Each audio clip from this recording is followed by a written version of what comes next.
We're starting a brand new political party in the United States of America, and I want you to be on the steering committee. Stay tuned. Many of you know that I've been on the carnivore diet, on which I have lost over 60 pounds. What does that mean? It means I just eat meat. Beef, butter, bacon, eggs. I just eat meat. If it had parents, I eat it. And since I eat meat a lot, I got hooked up with samsbutchershop.com. Folks, you need to go and check this site out. I'm telling you, believe me, it is the best meat I have ever tasted in my life. Sam does a fantastic job with his meat, and I'm telling you, he's got pork shoulder, he's got bacon, pork shoulder bacon, he's got andouille sausage, he's got kielbasa sausage. I thought I'd tasted kielbasa in my life. I never had until I had Sam. It just floored me. It was so good. Probably my favorite, I haven't had everything Sam makes, but probably my favorite are his boneless ribs. They are mouth-watering. They are absolutely delicious.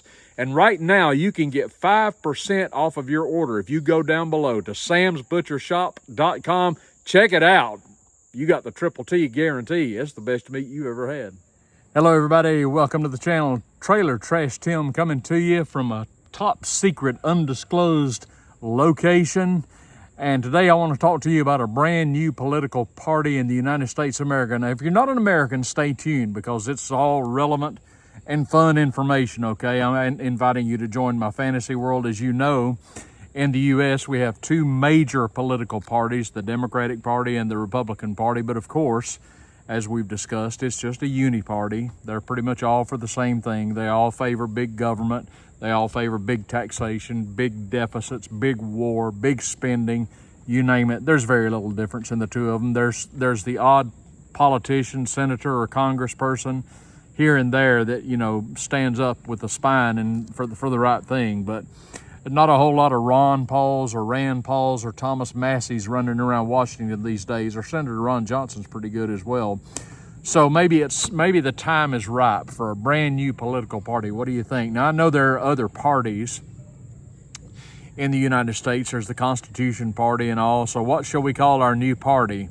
The Trailer Trash Tim Party, or maybe the Liberty Party, or the Freedom Party, or something like that? I don't know. Let's talk about it today. Now, if you're from another country, like I said, this is relevant information no matter where you live. But what I want to discuss today is this. If you had the chance to start a new political party, you were the chairman of the new political party, what would your planks be? What would your platform be? You know, both political parties in America have planks, and they discuss them at every convention every 2 or 4 years.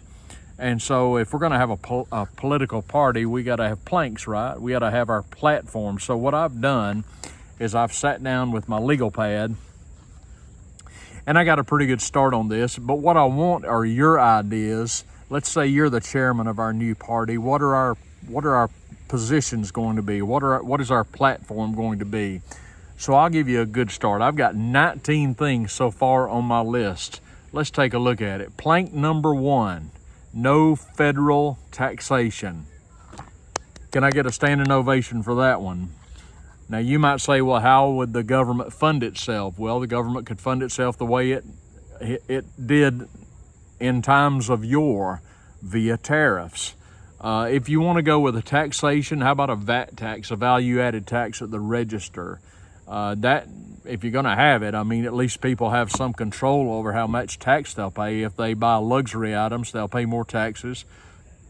If they are trying to decide between a Chevrolet and a Cadillac, they'll pay more in tax for the Cadillac. I don't know. That's something we can hash out at our first convention, right? How about this? Number 2. We actually already have this in America, but nobody follows it. No wars without a declaration from Congress. No wars without a declaration from Congress. That's already the law in America, of course, as I said, but nobody follows it. But that would be in our platform, all right?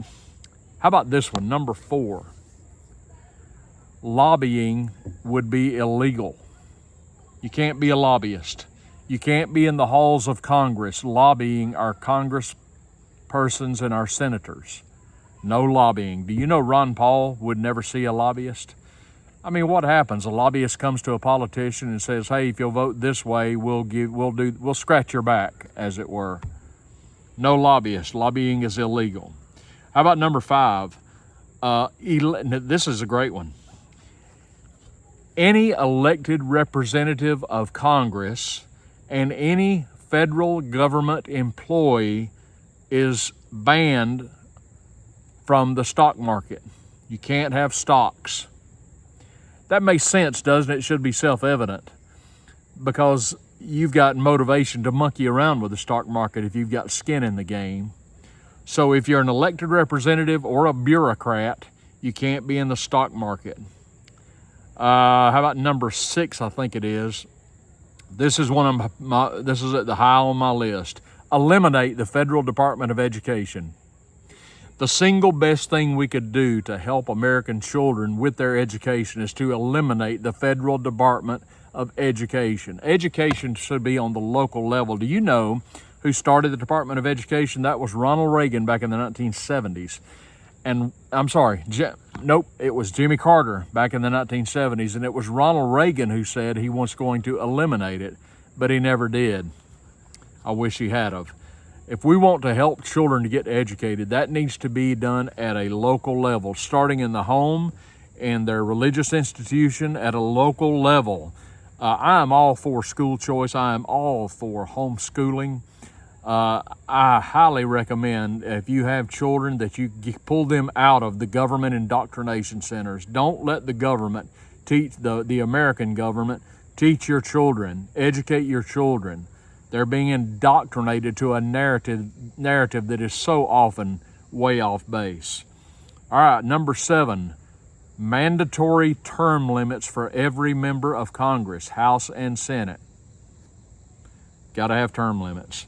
Number 8, this one is huge. No federal bailouts of corporations or banks. No federal bailouts whatsoever of corporations or banks. There was a time when the Chrysler Corporation was going bankrupt and the federal government bailed them out. There was another time when General Motors was going bankrupt and the federal government bailed them out. They should have bankrupted. It's not like we wouldn't have had anything to drive had they gone bankrupt. It's, governments don't have money. They get their money from taxpayers. This is taxpayers' money. And it isn't fair for one corporation to get a bailout from the government when another one can't. Neither should. And these companies should have been allowed to fail. They were poorly managed and they were putting out inferior products. And what should have happened naturally should have been allowed to happen naturally. So no bailouts. Something else just popped in my mind, and it was student loans. The federal government should not be involved in student loans. What a mess that has become. All right, how about this? Number 9, no federally elected official or government employee is allowed to serve on a corporate board of any corporation. That's just common sense if you ask me.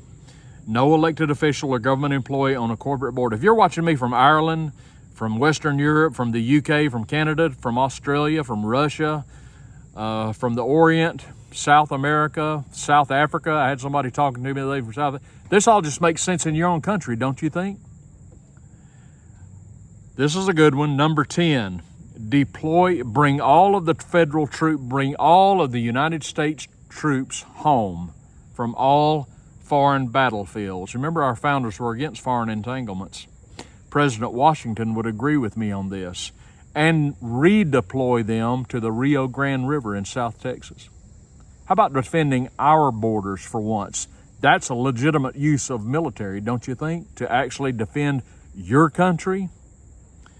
Number 11, end immigration. Well, Triple T, what do you mean? Illegal immigration? No, I mean immigration, period.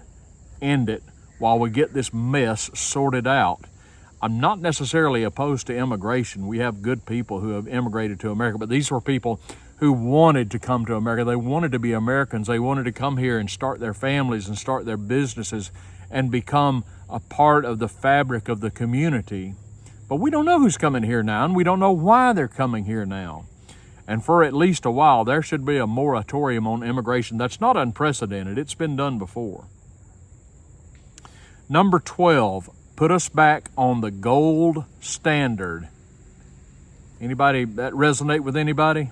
Put us back on the gold standard. So we'll have real money, honest money, actual money, not paper. And this ties in with number 13, end the Federal Reserve. The Federal Reserve is a monster that needs to be slayed. What we do for money in America, if the federal government doesn't have it, you know what they do? They just print it. Can you do that? Can I go and find me a printer that'll reproduce $100 bills? You know what happened to me if I did that? I'd be thrown in jail. They call that counterfeiting, yet the federal government does it every day. It's called the Federal Reserve, and it just prints paper and calls it money. It's not really money. It's an IOU in the Federal Reserve so we can have honest money, real money. How about this one? This is a throwback. Have the states, the 50 states, select their senators instead of having them elected. That's the way it used to be done. I forget the amendment it is, but it was repealed and people were able to elect their senators, but it used to be states that elected their senators. This should still be the case. If it were the case today, we would not have a Democrat in the White House. I can put it to you like that. That's another video I can go on about for a while, but have states select their senators. I think I already said number 15, bring all the troops home.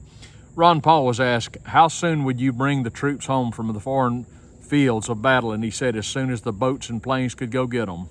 As soon as, just as we went in, we can get right back out again.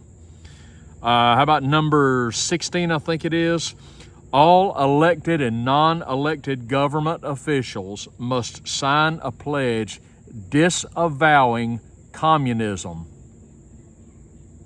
Is that a stretch? Is that unreasonable? Gee, I don't think so.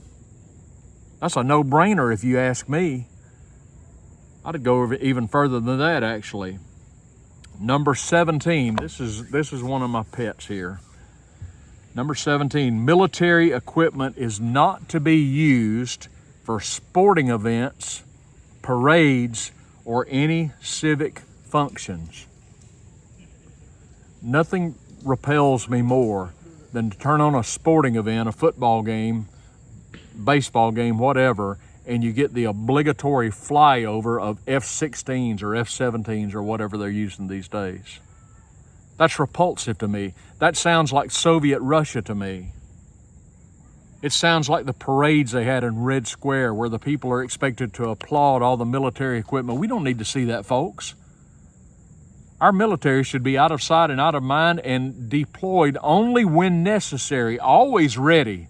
I am pro-military, don't misunderstand me, but I am for using the military as a defensive mechanism, not expanding the American footprint all over the world and making that a source of pride as if it's a good thing. It isn't a good thing. And we shouldn't be parading our military at sporting events as far as I'm concerned.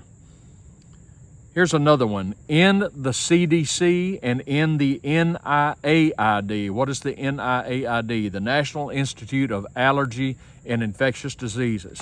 Do you know who was in charge of that little agency? That would be little Lord Fauci. A man who, in my opinion, should be in prison at least.